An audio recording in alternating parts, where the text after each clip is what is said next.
أعمالنا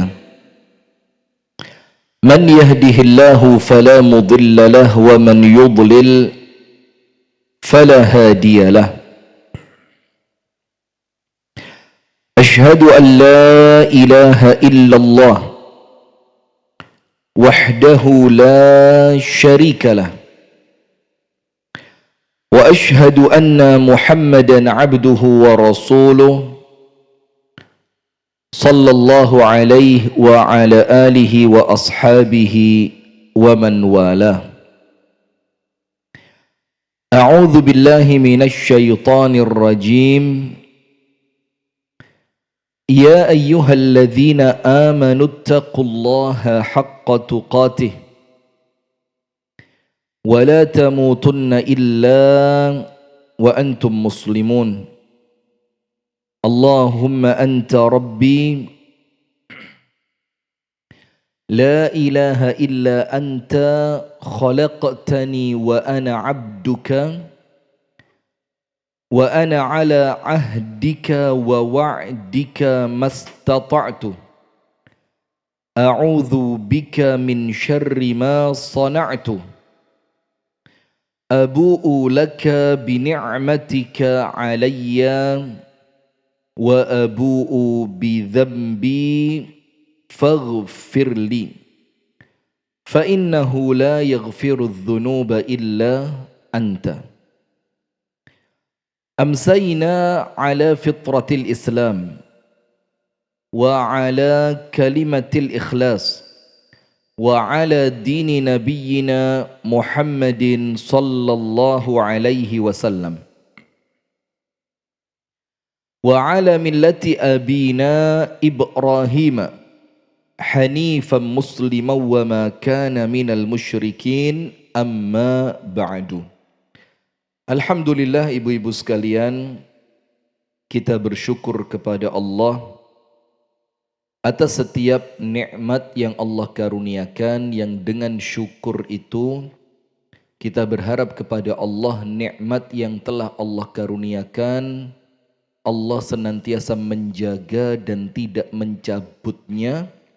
Bahkan nikmat yang disyukuri oleh Allah akan senantiasa ditambahkan. Allahumma amin ya rabbal alamin. Salawat beriring salam semoga tercurahkan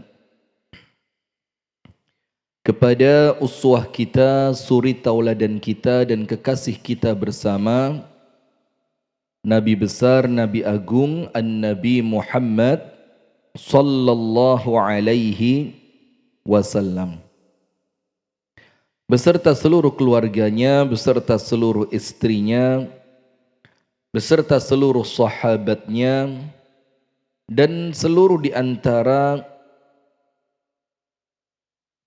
umat dan pengikutnya yang setia menjalankan sunnah, tuntunan dan ajarannya ila yaumil qiyamah. Hadirin sekalian, kita lanjutkan seorang wanita muslimah dengan dirinya sendiri. Yang pertama, seorang wanita muslimah dengan tubuhnya harus bersih, harus rapi. Bu, sikat gigi yang bersih. Kemudian menjaga kerapian di hadapan suami. Jangan bersolek dengan berlebihan, keterlaluan. Bahkan yang sangat dihindari adalah menggunakan minyak goreng. Ya minyak wangi, jangan pakai minyak wangi. Sekarang poin yang kedua, seorang wanita muslimah dengan akalnya. Kemarin dengan apa? Tubuhnya. Karena kalau tubuhnya tok yang diperhatikan, akalnya tidak diberi asupan, maka ya tentu dia akan menjadi perempuan yang membosankan. Secantik-cantiknya perempuan, kalau bodoh, itu menjengkelkan. Nggih Bu Lutfi, saya kangen sama Bu Lutfi, lama tidak muncul, kemana aja? Gak tahu ngaji saya dadi ustazah. Nah begini, ada salah seorang sahabat Nabi, di buku tidak ada ini, saya tambahkan. Bernama Aktham bin Sofi. Alif, kaf, tha, mim. Aktham bin Sofi. Radhiyallahu anhu mengatakan, Iyyakum. Ini dia ngomong sama anak-anaknya. Jadi anaknya Aktham ini lanang kabeh. Maka dikumpulkan anak-anaknya dia ketika sudah masuk usia menikah. Terus dinasehati. Apa nasihatnya? Iyyakum wa nikahal hamqa. Fa inna suhbataha qadar. Nak, jangan sampai kamu menikahi perempuan bodoh.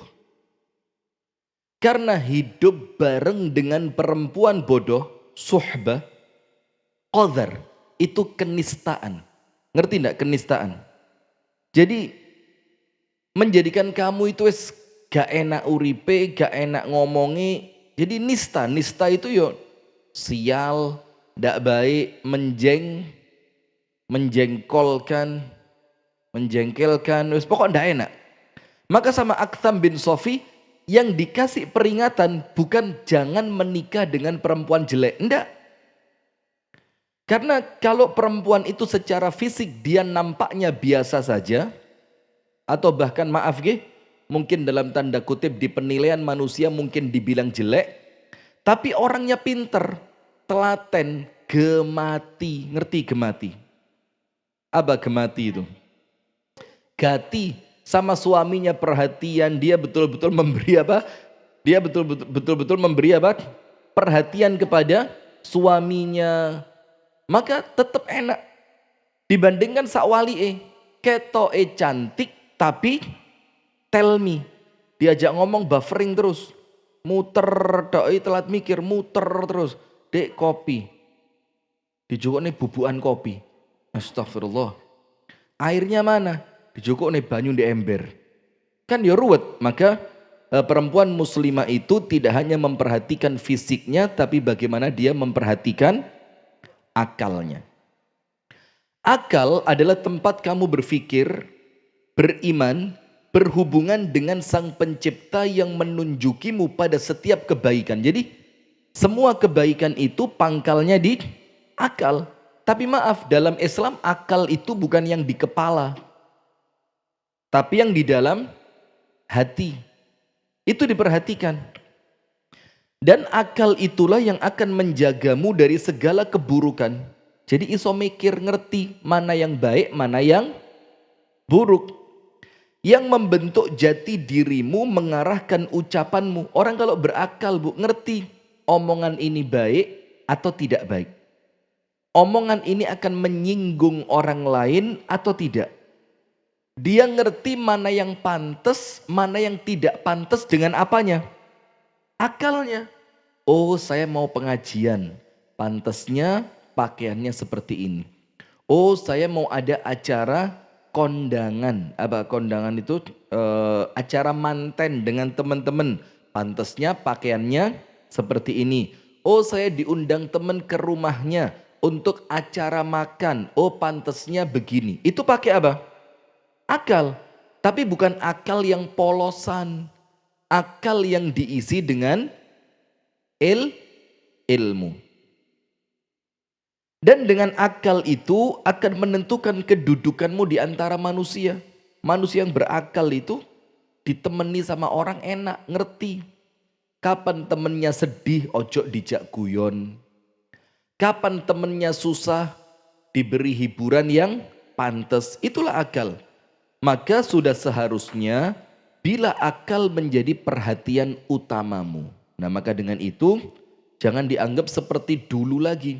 Wes perempuan itu dapur, sumur, kasur. Nah ini repot. Nanti gampang ditipu sama suaminya. Mau kemana mas? Pengajian.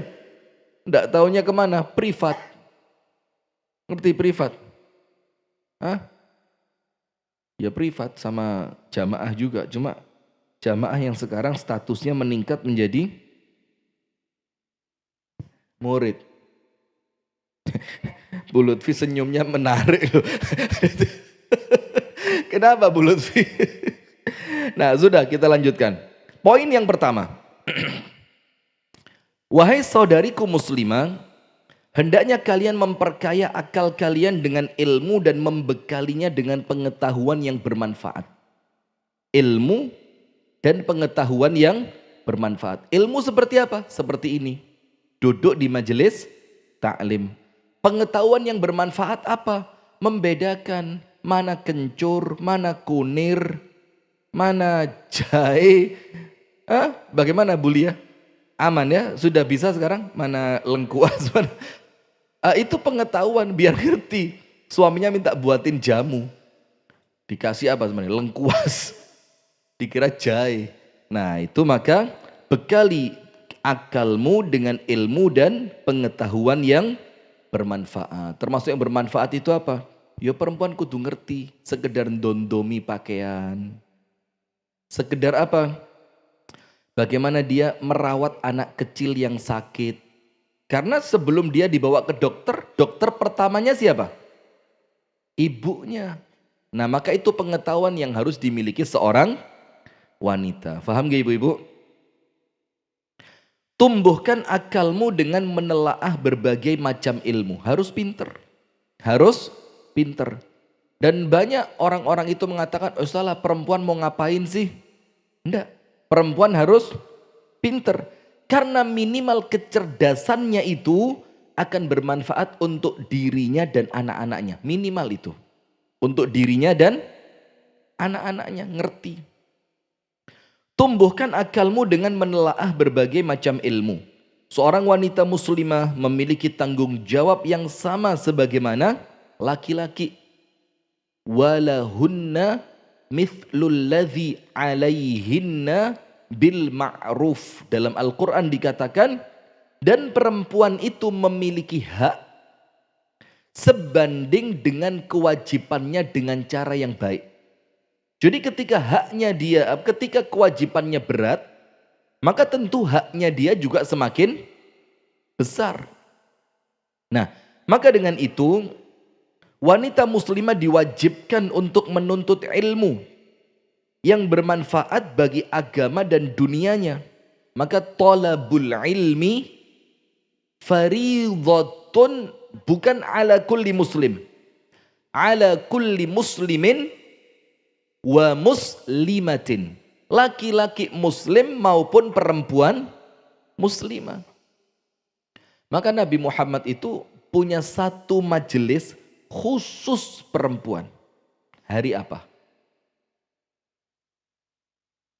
Istiqomah. Kemarin di Tulungagung saya nggodo itu ribat Aisyah. Saya bilang ribat Aisyah. Kalau Kediri cerdas-cerdas saya bilang. Lah kok Kediri podo ae. Kadung ngenyek kono lah kok kene luwe nemen. Setiap hari apa Bu? Jadi ceritanya begini. Para sahabat Nabi yang perempuan atau sahabiat itu dalam tanda kutip protes kepada Nabi, ya Rasulullah, ar-rijalu ma'aka tiwalal yaumi. Itu laki-laki bersamamu setiap hari. Yas'alunaka wa yaftunaka wa yastami'una minka. Mereka bertanya kepadamu, mereka meminta fatwa kepadamu dan mereka mendengarkan nasihat-nasihat darimu. Walana, terus kami dapat apa? Maka dengan pertanyaan itu menunjukkan perempuan di zaman Nabi itu ngerti banget bahwa ilmu itu penting. Maka apa yang terjadi? Nabi besar Muhammad SAW mengkhususkan satu hari untuk perempuan, mulai pagi sampai sore. Jadi seperti apa? Kajian intensif. Di hari apa yang bisa jawab? Saya kasih hadiah haji tanpa antri tahun depan. Loh saya aja gagal berangkat terus. Apa Bu? Hari Kamis. Hari Kamis. Itu mulai pagi sampai kapan? Sampai sore. Menjawab pertanyaannya para perempuan, memberikan nasihat kepada perempuan, memberikan fatwa kepada perempuan, memberikan pengarahan kepada para sahabiat. Itu menunjukkan perempuannya mengerti pentingnya ilmu, dan Nabi Muhammad pun itu betul-betul faham bahwa perempuan pun butuh ilmu. Kemudian dalam surah Thaha ayat 114. Waalaikumsalam warahmatullahi ta'ala. Ini hadiah buat adikmu. Your sister. Not for you, but for your sister. Take your hadiah. Your gift. How about my English? Makanya lama. Sini Salim.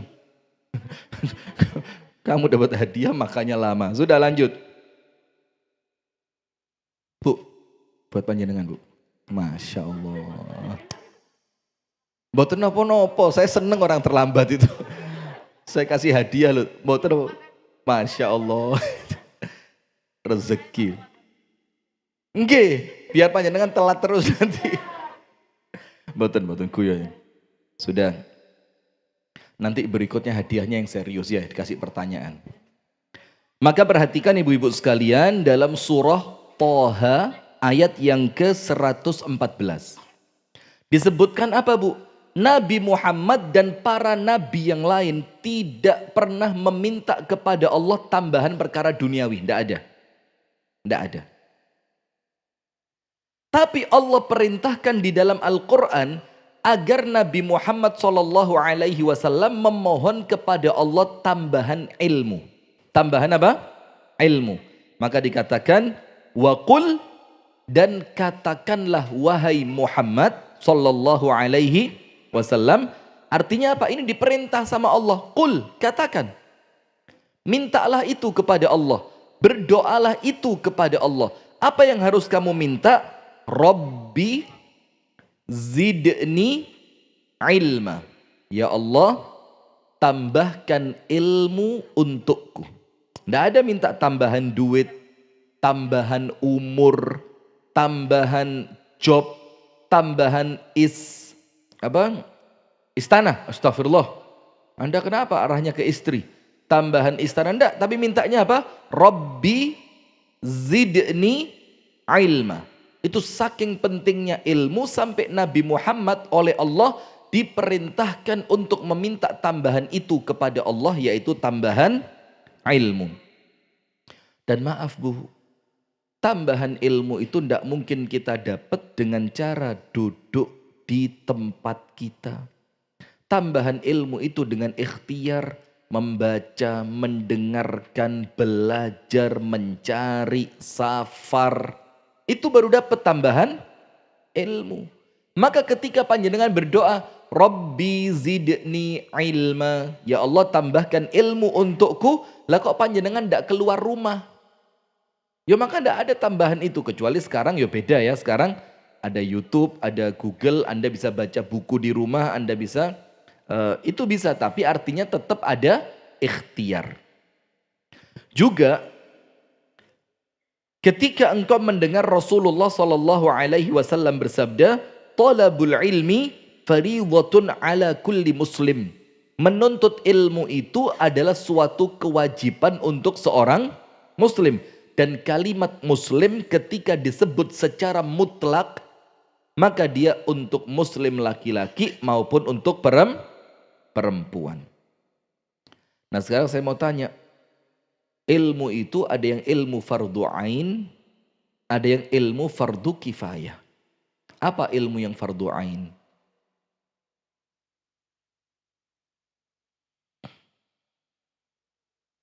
Ilmu agama. Lebih spesifik, agama itu ada yang fardu kifayah. Akhlak, tauhid, terlalu kelamaan nanti kalau nyebut satu persatu begitu. Yang wajib ada 3. Tulis. Ilmu fardu ain. Ilmu apa? Fardu ain. Artinya fardu ain apa? Setiap waalaikumsalam warahmatullahi wabarakatuh. Monggo silakan. Lewat sebelah sana nggih. Nah, lewatnya situ nanti tembus di belakang. Nanti tembusnya Mekah Al-Mukarramah itu. Ilmu fardu ain artinya setiap muslim tidak diberi toleransi ketika dia tidak mengerti. Berarti untuk setiap pribadi muslim maupun muslimah tetap apa? Wajib. Nomor satu, ilmu tentang rukun Islam. Apa ilmu tentang rukun Islam itu? Syahadat, sholat, zakat, puasa, haji. Itu wajib. Karena itu rukunnya Islam. Nah, khusus untuk zakat dan haji, oleh para ulama diberi kelonggaran. Karena tidak semua orang wajib zakat, tidak semua orang wajib haji. Zakat itu untuk mereka yang hartanya sudah mencapai nisab dan mencapai putaran satu haul, 1 tahun. Dan haji itu manistata'a ilaihi sabila. Untuk mereka yang memiliki kemampuan, uang, kesehatan, keamanan. Nah, maka selain yang itu fardu ain. Yang kedua, apa ilmu fardu ain? Ilmu tentang rukun iman. Nah, rukun iman inilah ibu-ibu yang dibilang ilmu akidah. Iman kepada Allah. Bagaimana kita mengimani Allah? Bagaimana mengimani sifat-sifat Allah? Bagaimana mengimani asmaul husna yang dimiliki oleh Allah? Itu wajib, Bu. Itu bukan kemudian ya lek enek sing ngisi ya tak rungokne, lek enek sing ngisi ya wis. Enggak, ikhtiar mencari. Kemudian iman kepada malaikat, iman kepada kitab, iman kepada nabi dan rasul, iman kepada hari akhir, iman kepada qadha dan qadar. Dan ilmu fardu ain yang ketiga apa, Bu? Ilmu yang Anda berkecimpung di dalamnya. Tulis, ilmu yang Anda berkecimpung. Berkecimpung itu apa sih? Bersinggungan langsung dengannya. Contoh, panjenengan seorang business woman. Man atau woman? Bagaimana Miss Linda? Business woman ya? Ada enggak istilah itu? Oh ada, oke. Anda seorang pebisnis perempuan. Maka Anda wajib ngerti ilmu perdagangan. Bagaimana hukum utang piutang, bagaimana hukum menjual harga 2 kali lipat dari harga belanjanya. Bagaimana memberikan harga yang bagaimana yang bersifat riba, apa yang tidak bersifat riba. Itu Anda wajib ngerti karena Anda bersinggungan langsung dengan perdagangan. Yang paling penting salah satunya tentang emas. Hati-hati. Panjenengan kalau jual beli emas tidak gampang. Karena emas itu tidak boleh dengan takjil. Takjil? Kayak buka puasa Ramadan. Itu pakai ain, takjil. Ini pakai hamzah, takjil. Apa pakai hamzah itu? Pakai hamzah itu dengan tempo pembayaran. Emas tidak boleh. Emas itu yadan biyadin. Ada barangnya, ada uangnya. Itu emas. Tidak ada, tak bawa dulu ya. Uangnya nanti tak transfer kalau sampai rumah. Itu tidak boleh. Baru tahu. Luar biasa. Majelis Ta'lim Istiqomah. Ini Ustazah Rini nangis di kuburan. Ya Allah kok ngini jamaahku. Padahal dia tak urui. Oh enggak ada masnya? Ada Mas Solihin, Mas Santo, Mas Beni, lengkap ini, Mas semua ini. Nah Mas Ogle juga ada. Mas Rifki, Masya Allah. Nah sudah. Nah maka ilmu yang wajib dipelajari yang ketiga, ilmu yang Anda langsung bersinggungan dengannya. Misalkan Anda seorang pemandi jenazah. Untuk orang lain memandikan jenazah mungkin fardu kifayah, hukumnya, belajarnya. Tapi untuk Anda, orang yang bersinggungan langsung karena Anda masuk dalam tim pemuliaan jenazah, maka Anda wajib tahu bagaimana kalau jenazahnya perempuan, bagaimana kalau jenazahnya laki-laki, bagaimana kalau jenazah itu di kakinya ada cedera, boleh tidak disikat, digosok atau bagaimana. Itu wajib untuk Anda. Itu ilmu yang fardu ain. Ilmu fardu kifayah apa? Selain itu. Nomor 1, ilmu-ilmu duniawi. Kedokteran, ilmu pertukangan, ilmu tentang ekonomi. Itu fardu kifayah. Fardu kifayah. Paham gak ibu-ibu? Termasuk ilmu fardu kifayah seperti ilmu waris. Tidak setiap orang wajib ngerti, tidak. Tapi nanti kalau ada urusan waris, ternyata Anda tidak mengerti. Maka yang wajib untuk Anda bertanya kepada orang yang mengerti. Paham gak? Engkau harus pahami bahwa petunjuk Al-Quran dan As-Sunnah di atas mencakup laki-laki dan perempuan tanpa membedakannya. Jadi untuk laki-laki dan perempuan. Waalaikumsalam warahmatullahi wabarakatuh. Masya Allah. Silakan, silakan. Saya kalau beliau-beliau tidak berani ngerjain saya. Wajahnya itu berwibawa banget gitu loh. Nggih. Saya paham kok. Sudah. Maka panduan Al-Quran dan hadis yang kita baca 2 ayat tadi. Yang pertama apa? Toha 114 dan hadis riwayat Ibnu Majah, talabul ilmi faridatun ala kulli muslim. Ini tidak hanya untuk siapa? Perempuan. Ya, tidak hanya untuk pencerahan. Kenapa yang dikasih nasihat, pencerahan, dikasih waktu, dikasih bimbingan cuma laki-laki, sementara kami perempuan kok terkesan tidak ada waktu bersamamu? Maka Rasulullah mengkhususkan hari Kamis. Para wanita Ansor, lihatlah ini. Berkata kepada Rasulullah sallallahu alaihi wasallam. Sinyalnya muter-muter. Enggak, di sini aman.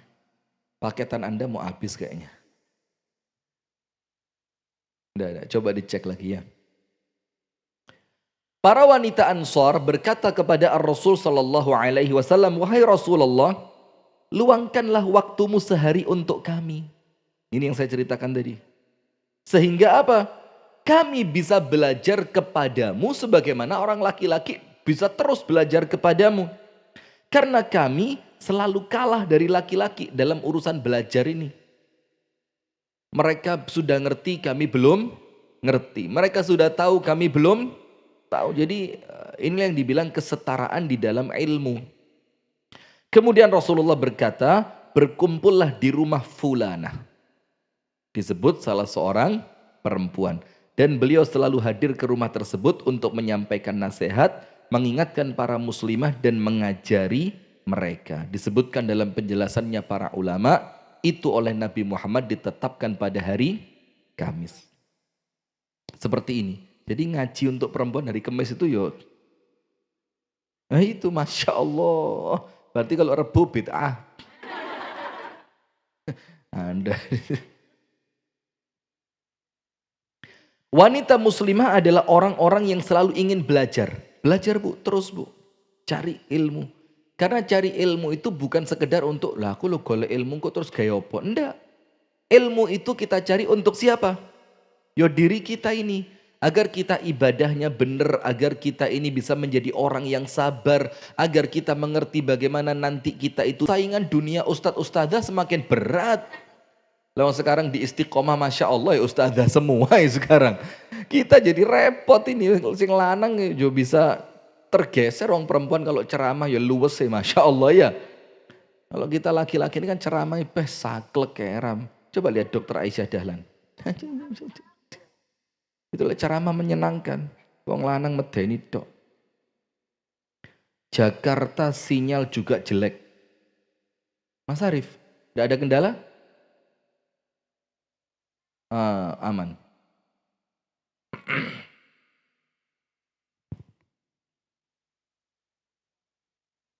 Ia tidak malu bertanya tentang hukum agamanya. Karena ia bertanya tentang kebenaran. Pernah tahu enggak? Ada seorang perempuan bahkan tanya kepada Nabi tentang darah haid. Padahal kan apa ya?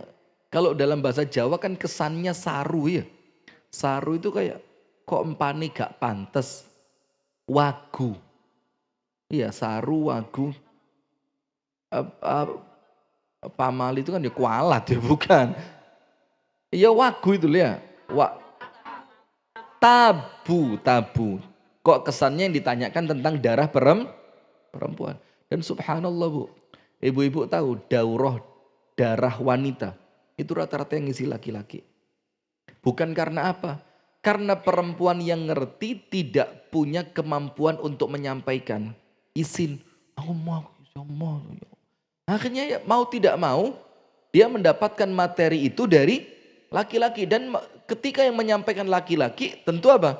Ada batas. Tidak mungkin menyampaikannya seperti ketika seorang perempuan yang menyampaikan. Nah maka dengan itu panjenengan wajib ngerti ilmu tentang darah perempuan. Itu rukun iman tadi. Masuk dalam sholat, masuk dalam toharoh. Iya apa enggak? Karena bagaimana darah perempuan ketika sudah berhenti, lah kok tiba-tiba 3 hari lagi keluar lagi. Sudah ini kan di istiqomah sudah. Bagaimana kalau sudah berhenti di harinya, ternyata masih keluar bercak berwarna kuning. Itu ada ilmunya. Dan istiqomah sudah Bu Lutfi ya. Berapa tahun yang lalu. Sampai lali mana ilmunya sekarang, iya. Masya Allah. Nah sekarang lihat. Wanita muslimah tidak boleh malu bertanya tentang hukum-hukum agamanya. Karena Allah tidak malu menyampaikan kebenaran. Contohnya apa Allah tidak malu? Innallaha la yastahi an yadriba mathalan ma ba'udatan fama fawqaha. Allah itu tidak malu menyampaikan kebenaran. Bahkan tentang seekor nyamuk, bahkan sesuatu yang dianggap lebih rendah dari nyamuk. Allah tidak malu. Dari Aisyah radhiyallahu taala anha bahwa Asma binti Yazid bin As-Sakan Al-Ansariyah bertanya kepada Nabi tentang mandinya wanita setelah haid. Rasulullah Shallallahu alaihi wasallam berkata, ambil air dan sidrah. Bidara. Bidara tujuannya untuk apa? Maaf nggih, menghilangkan aroma yang tidak sedap pasca haid. Karena zaman dulu keberadaan sabun itu sangat terbatas sehingga oleh Nabi Muhammad dianjurkan menggunakan sidrah. Sidrah itu karena bidara itu Bu, kan bidara itu ya jenisnya macam-macam. Itu sebagian itu kalau digosok itu bisa keluar seperti busa, seperti busanya. Kemudian bersucilah dan baguskan bersucinya. Kemudian tuangkan air di atas kepala lalu gosok dengan kuat. Sehingga air sampai pada kulit kepala. Jadi tidak boleh cuma disiram tok. Kalau yang pakai shower lumayan. Kalau yang pakai shower masih bisa apa? Di sela-sela. Tapi kalau yang pakai gayung biasanya yus pokok disiram yang terkadang sebagian dari rambut itu menutupi sampainya air ke kulit kepala. Kalau itu terjadi karena kecerobohan, maka mandi junubnya tidak sah. Sehingga semua ibadah yang Anda bangun berikutnya tidak sah. Hubungan suami istrinya dianggap haram. Na'udzubillah min dzalik. Itulah pentingnya ilmu. Sekarang begini, perempuan suci dari haid jam 12 malam. Betul-betul bersih. Dan tadi sore dia sudah mandi. Mandi sore biasa. Mandi sore biasa, tadi sore sudah mandi. Dalam keadaan sebelum mandi sore itu darahnya sudah tidak keluar sama sekali. Terus sampai malam tidak keluar. Jam 2 malam suaminya ngelilir. Ngelilir itu terbangun dari tidurnya ya terus digoyang. Dek, ya apa bersih. Bersih. Ayo, yuk. Boleh apa enggak? Sudah kering. Tadi sore. Bedanya apa biasa sama luar biasa? Nah yang membedakan apa? Niat. Yang membedakan niat. Walaupun dia sudah suci dari haidnya, selama dia belum mandi dianggap belum suci. Paham gak? Nah itulah ilmu yang perlu dipelajari. Maka Rasulullah bilang, gosoklah bagian kepala dengan kuat, sehingga air sampai pada kulit kepala. Kemudian siramkan air ke seluruh badan, lalu ambillah sepotong kain atau kapas yang diberi minyak wangi. Ditaruh mana? Diletakkan di mana? Di bagian kemaluan. Kemudian bersucilah dengannya. Maksudnya apa? Biar bekasnya, bekasnya darah haid itu tidak memunculkan aroma yang tidak sedap. Maka Asma berkata, bagaimana aku bersuci dengannya? Beliau berkata, Maha suci Allah, bersucilah dengannya. Maka Aisyah berkata kepada Asma, engkau mengikuti bekas darah dengan kain kapas itu. Faham enggak? Jadi kain kapas tadi itu kan Rasulullah enggak ngomong letakkan di kemaluanmu. Karena Rasulullah menganggap, lo mosok diceritakan, kan yo jelas sudah mandi segala macam, ada kapas yang kamu kasih kasturi. Maka Asma bilang, ya apa kok bersuci dengan kasturi? Akhirnya yang menjelaskan siapa? Ibunda Aisyah. Shh. Maksudnya Aisyah, letakkan di bagian kemaluanmu. Asma juga bertanya kepada Rasulullah SAW tentang mandi junub. Beliau SAW menjawab, hendaknya kamu mengambil air lalu bersucilah, kemudian perbaguslah bersucinya serta bersungguh-sungguhlah. Bersungguh-sungguh maksudnya apa? Mandi junub tidak sama dengan mandi biasa. Kalau mandi biasa ada bagian yang tidak terkena air, tidak jadi masalah. Tapi ketika mandi junub wajib Anda yakin seluruh tubuh Anda teraliri air. Lalu siramkanlah air ke atas kepala sembari dipijat-pijat sampai air mengenai seluruh bagian kepala. Kemudian siramkanlah air lagi ke atas kepala untuk yang kesekian kalinya. Aisyah radhiyallahu taala anha berkata, sebaik-baik wanita, kata Aisyah apa? Perempuan Ansor. Itu perempuan paling baik. Kenapa begitu? Karena dia tidak malu untuk mencari ilmu agama. Jadi rasa malunya itu tidak menghalangi dia untuk bertanya kepada Rasulullah sallallahu alaihi wasallam. Ummu Sulaim bintu Milhan Al-Ansariyah. Siapa ini? Ibu dari Anas, ya Anda baca ini. Matur suwun, jazakillah khair. Siapa Ummu Sulaim ini? Istrinya siapa? Abu Talha. Anda boleh haji tahun depan. Boleh. Boleh. Ya doa kan? Istrinya siapa? Abu Talha.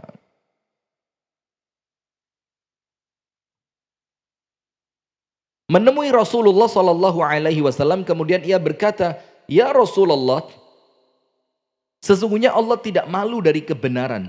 Apakah seorang wanita harus mandi jika bermimpi? Wanita.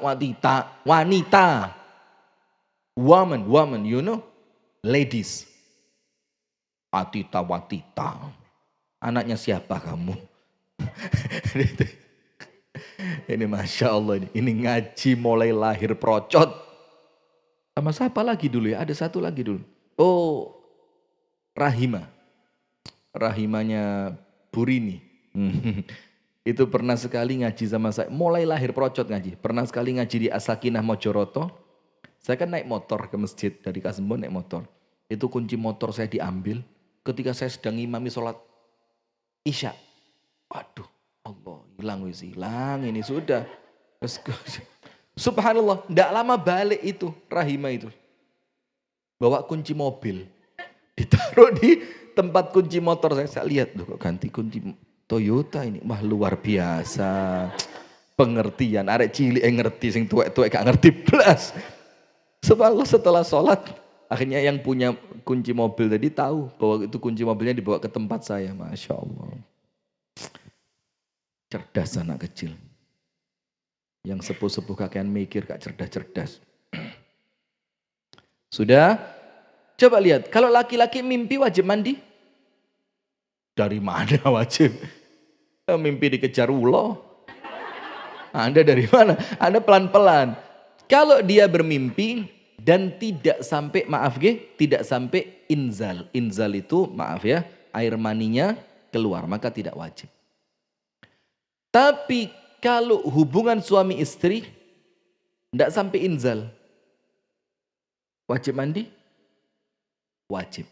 Nah sekarang perempuan. Kalau dia kalau dia mimpi, wajib mandi? Ya itu. Ya, saya yang salah ya. Wajib mandi sama seperti laki-laki. Kalau dia merasa sampai dalam tanda kutip sampai dia mencapai puncaknya, maka dia wajib mandi. Wallahu taala a'lam bissawab. Maka dia tanya sama Rasulullah, apakah seorang wanita harus mandi jika ia bermimpi? Maka Rasulullah menjawab, iya. Jika ia melihat air mani. Jika ia melihat air mani. Coba, saya aja ngomongnya ini rotok yopo gitu. Tapi Rasulullah menjawab kepada siapa? Ummu Sulaim dengan jawaban karena Rasul memang ditanya. Dan kata Ibunda Aisyah, itulah perempuan Ansor. Dia perempuan terbaik karena rasa malunya tidak menghalangi dia untuk mendapatkan ilmu. Tulis. Ada dua orang yang tidak akan dapat ilmu selamanya. Ada dua orang yang tidak akan mendapat ilmu selamanya. Kok beda kopinya? Ini orang ledak ini. Biasanya tidak ada ledaknya, di atasnya ada foam-foamnya gitu. Tidak bisa bikin la haula wala quwat. Itulah pentingnya cari ilmu ya Ustazah ya. Saya coba dulu. Bismillah. Tidak ada sianida kan? Bismillah. Ada rasa-rasa kapurit-kapuritnya dikit. Ini air apa tadi? Air kolam? Nah, di bawah ada kolam. Serius ada rasa kapuritnya. Astagfirullah, bukan awet muda. Kopi Turki, orang Turki suka kapurit kayaknya. Sudah. Dua orang yang tidak akan dapat ilmu selamanya. Sintani la yanalani al-ilma. Dua orang yang tidak akan dapat ilmu. Nomor satu siapa? Nomor satu. Sintani la yanalani al-ilma abadan. Bukan sinta.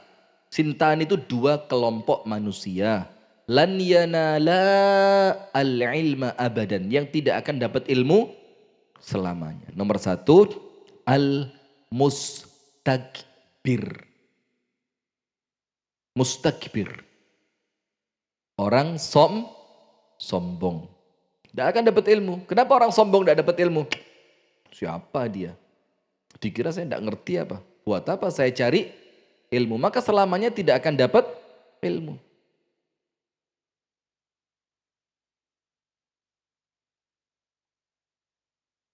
Yang kedua, al-mustahyi.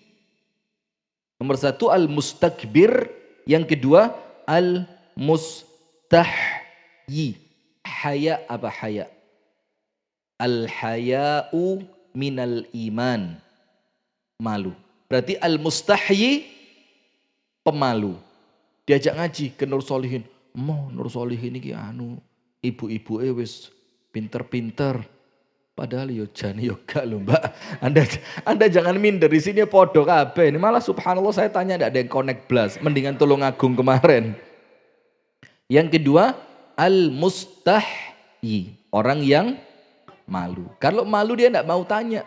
Kalau malu, bahkan malu itu kadang-kadang bikin orang gengsi. Introvert. Atau bahasanya insecure. Gak ngerti Anda. Gak ngerti. Ini bahasa bagus ini. Insecure. Sudah. Insecure.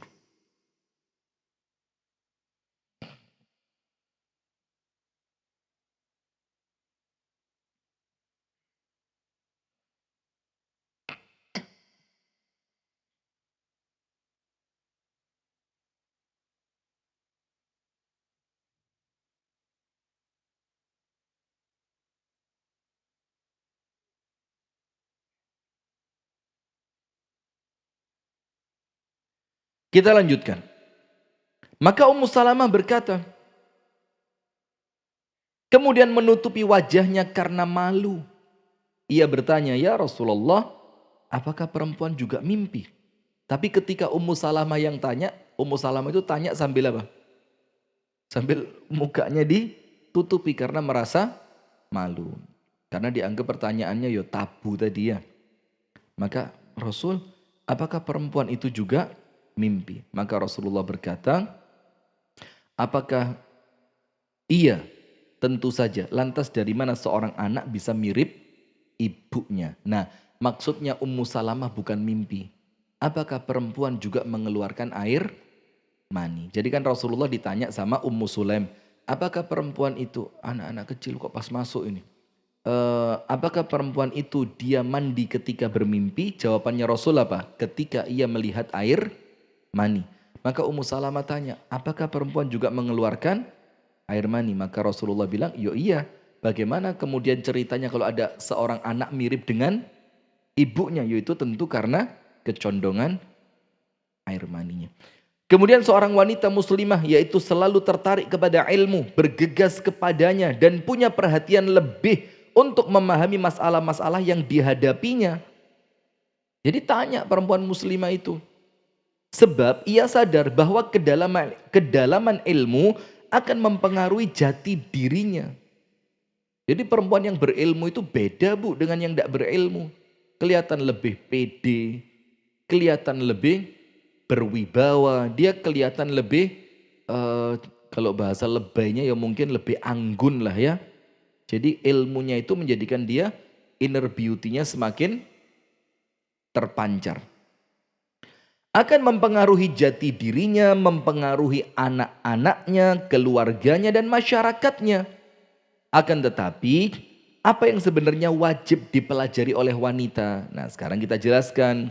Hal pertama, kalau tadi yang saya jelaskan 3 tadi, itu secara umum. Ilmu yang fardu, ain, rukun Islam, rukun iman, dan perkara yang kita bersinggungan secara langsung dengannya. Misalkan seorang dokter perempuan, dia harus ngerti bagaimana hukum menyentuh laki-laki yang bukan mahram dalam urusan medis, itu wajib ngerti. Maka subhanallah, itulah yang saya sampaikan berulang kali. Diperbanyak objin perempuan. SPUG perempuan itu loh. Sudah mulai banyak ya. Cuma subhanallah kami punya satu keluarga. La haula wa la quwata illa billah. Ada dokter kandungan perempuan. Kita arahkan ke dokter kandungan perempuan. Jawabannya apa? Lek lanang luwih cak-cek. Jawabannya begitu. Lanang iki luwih cak-cek. Ngerti enggak maksudnya sigap. Lek wedok kadang-kadang si rodok ngini, rodok ngono. Iya. Akhirnya dalam keadaan dia tidak punya uzur untuk datang ke dokter kandungan laki, tapi dia milih laki. Padahal ada dokter kandungan perempuan. Kapan boleh? Dengan sangat terpaksa. Lek sing wedok gak ono. Tapi sekarang ketika dokter kandungan sudah banyak yang perempuan, maaf untuk SPOG laki-laki ya. Secara syariat tidak boleh ke laki-laki. Karena bukan sekedar tensi, tapi sudah bersinggungan dengan aurat besar. Tidak boleh. Tapi apa ya?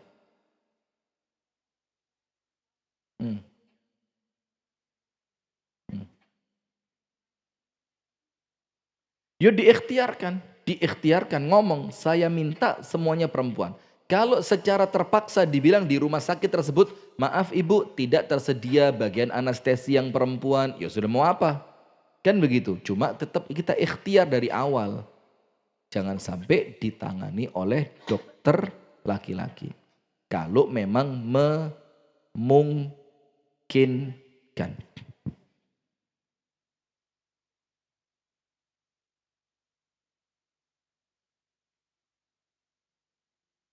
Anda kalau sama dokter kandungan laki risih enggak sih? Alah pret. Ada yang biasa banget kok. Malah takon-takon. Gimana dok? Begini dok. Hal pertama yang hendaknya kalian pelajari. Kalian di sini siapa? Perempuan. Muslimah. Wahai saudari dan anak-anakku para muslimah yang penuh kesadaran. Hendak kasih garis bawah. Hendaknya kalian memahami kitabullah, belajar Al-Quran. Belajar Al-Quran itu 5, tulis. Belajar Al-Quran itu ada dalam 5 perkara. Nomor 1, belajar membacanya. Nomor 1, belajar membacanya.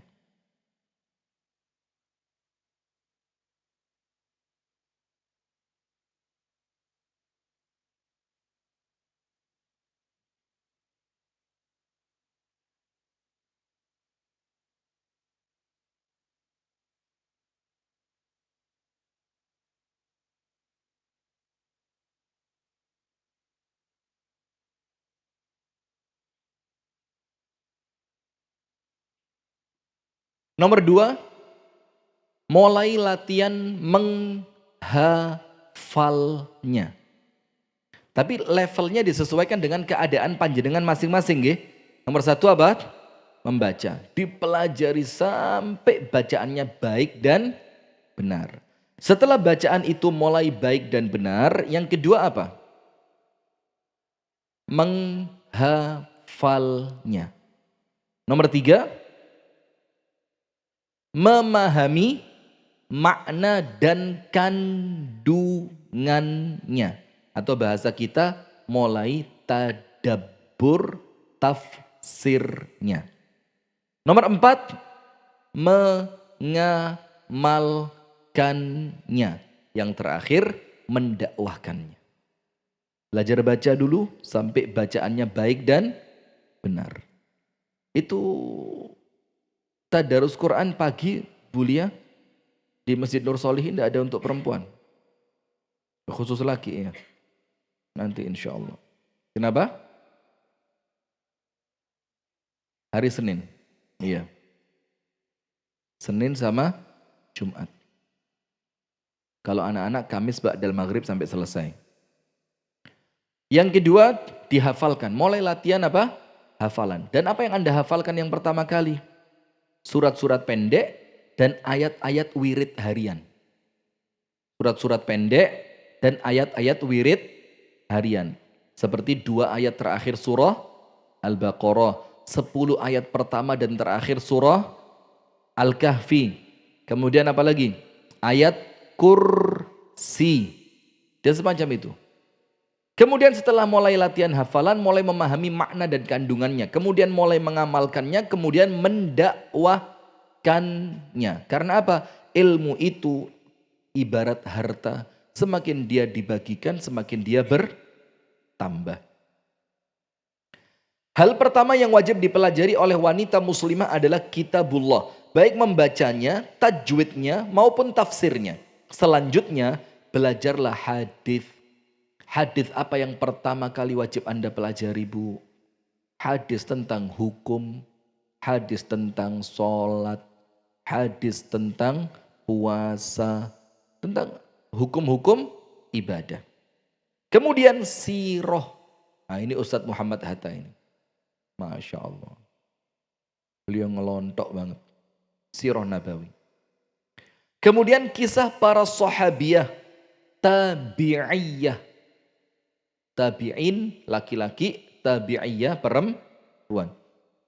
Serta para tokoh wanita muslimah. Ada yang pernah baca kisah tentang Khansa?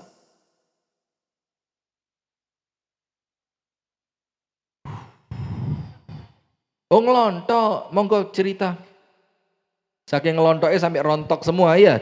Masya Allah. Nah kemudian perdalamlah ilmu fikih untuk meluruskan ibadah dan muamalahmu. Kemudian pelajarilah hukum-hukum agamamu berdasarkan dalil yang kuat. Ibu-ibu belajar kemudian Anda tanya tentang dalil itu bukan aib.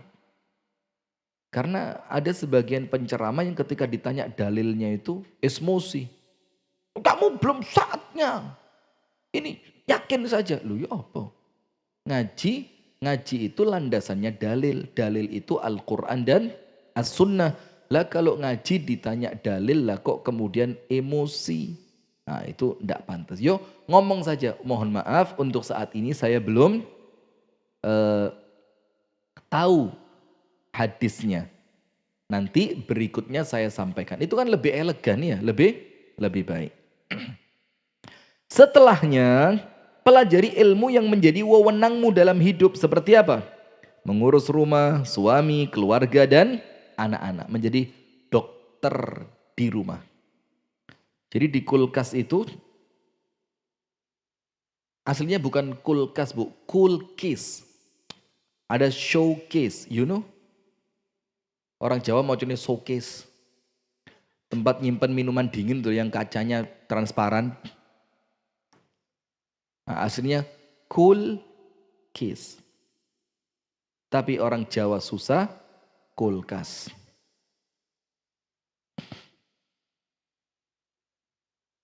Jadi di lemari es kita itu harus ada, Bu, obat-obat yang diperlukan dadakan.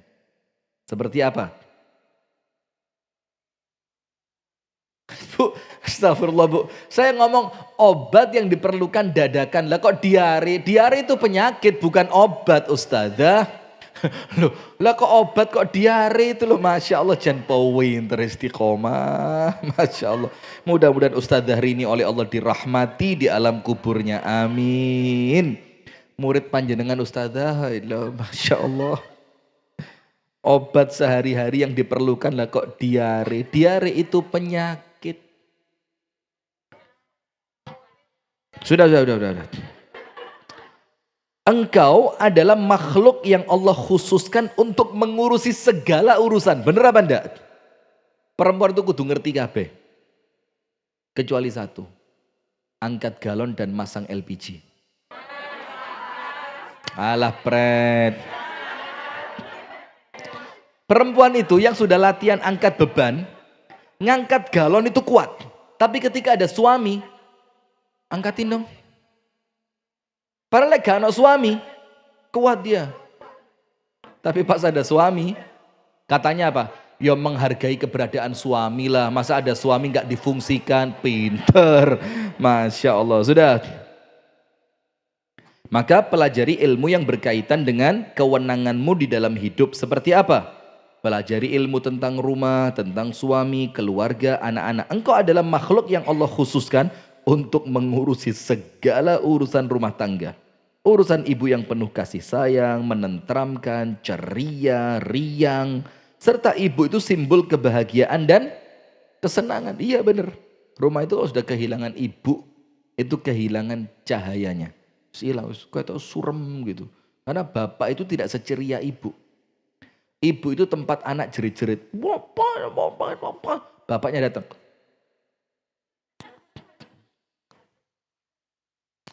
Maka mendingan yang wafat duluan siapa? Bapaknya, serius ya, gak apa-apa, gak sepiro medeni. Karena kalau ibu duluan, bapaknya kawin lagi. Maka mendingan. Sudah ya, waktunya habis ya. Engkau diberi tanggung jawab yang besar oleh Islam untuk mendidik generasi dan mencetak para kesatria. Maka muncul satu pepatah Arab, Bu. Al-ummu madrasatul ula. Ibu itu sekolahan yang pertama. Cara ngomong, cara bersikap, itu semua mereka ambil dari siapa? Ibunya. Maka pendidikan karakter itu lebih lekat kepada ibu dibanding bapak. Lah ibu iloman, anak iloman. Kalau ibunya tangguh, anaknya tangguh. Kalau ibunya cengeng, anaknya cengeng. Maka jangan macam-macam sama itu. Kemudian dalam pepatah yang lain dikatakan al-ummu madrasatun idza a'dattaha a'datta sya'ban tayyibal a'raqi. Ibu itu sekolahan, madrasah. Kalau dia mempersiapkan generasi dengan baik, dia mempersiapkan generasi yang bau keringetnya saja wangi. Itu istilahnya apa? Saele-ele kalau anak itu dipegang ibunya tetap baik. Itu dulu ya. Insya Allah kita lanjutkan pada pertemuan yang berikutnya. Mungkin bisa ditata ulang Ustazah Lia. Karena kalau jam 4 sampai jam 5 nampaknya pendek banget. Maka mungkin kita awali berikutnya mulai 3:30. Iya, habis asar ya. Kenapa? Saya juga mikirnya itu kok. Loh jam 4 telat kabeh.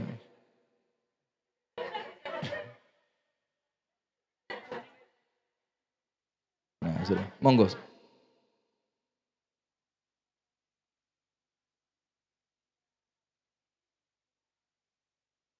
Baik, dua harga itu adalah begini. Harga yang untuk kredit sekian, untuk cash sekian. Dua harga itu dalam Islam dilarang. Nah, maka caranya bagaimana biar tidak menjadi dilarang, disepakati dari awal. Mbak, aku dodolan, Mbak. Tak kredit nih, gak iso cash, regone sakmene, malah boleh. Nah, kalau dia mau astagfirullah, saya khawatir keliru. Ada menjadi boleh, ada menjadi boleh. Tapi daripada saya keliru sekarang, nanti saya jawab berikutnya aja.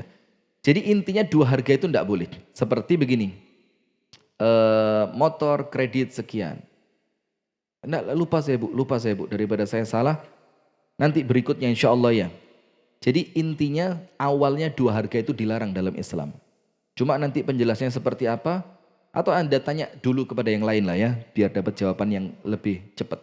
Yang lain?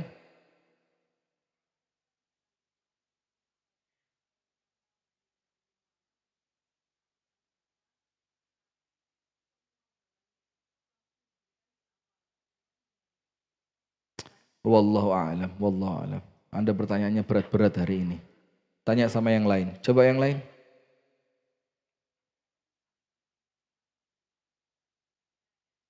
Itu utang. Boleh.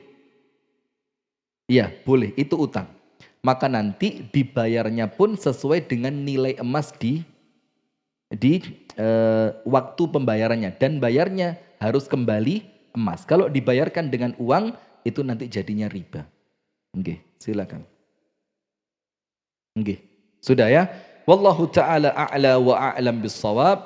InsyaAllah kita lanjutkan pada pertemuan yang berikutnya. Nanti kalau memang jadi mulainya 3:30 kita umumkan berikutnya ya. Karena hari Kamis ke-1 ini saya siangnya di Malang. Boleh jadi malah saya yang telat nanti ya. Jadi biarkan sementara jam 4 dulu dan maghribnya di Ngeletih sana. Masya Allah.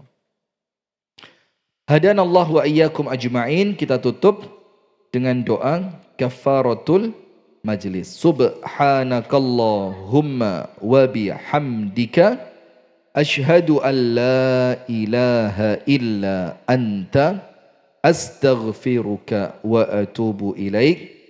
Kurang lebihnya mohon maaf. Assalamualaikum warahmatullahi wabarakatuh. Silakan lihat keindahan alam yang luar biasa ini. Maka tentu kita ingin menjadikan keindahan alam ini menjadikan indah pula amal kebaikan kita. Insya Allah di tanah seluas 1 hektar lebih ini kita bersama-sama akan memborong 3 kebaikan sekaligus yang tidak terputus. Yang pertama sedekah jariah, yang kedua kita akan menyebarkan ilmu